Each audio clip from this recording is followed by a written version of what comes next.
Bakunzi bacu nk'uko mwari mubizi, uyu munsi twabazaniye icyamamare noneho.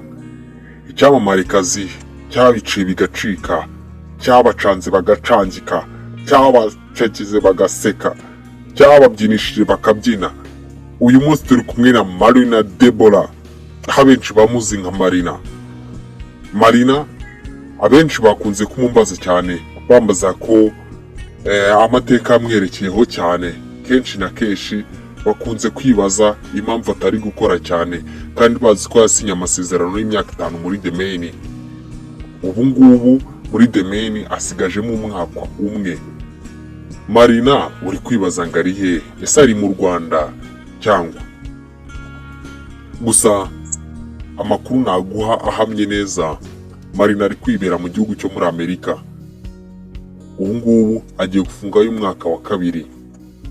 Marina ari guteganya ko ibiganiro biri kumugeraho cyangwa amakuru ari kumugeraho, arongera kugaruka mu Rwanda muri uyu mwaka ugiye kuza muri 2025.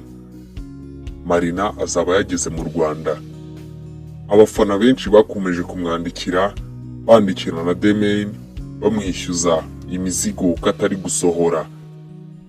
Ariko Marina atangaza ko atigeze ava mu muziki, kandi atakigera ava mu muziki kuko ibyo agezeho byose nta kindi kiri kubimushoboza mu muziki nyarwanda.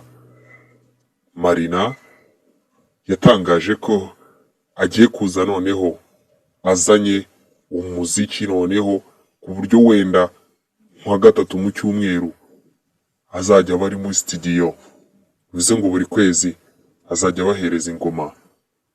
Mwitegure ibiganiro azagirana na televiziyo nyarwanda, ariko natwe dushobora kuba twarasesekayeyo, tuzabageza ahandi makuru yiwe. Aka ni agace gato, mu kanya haraza kuza inkuru yose. Kore subscribe kugira ngo itaza kubacika.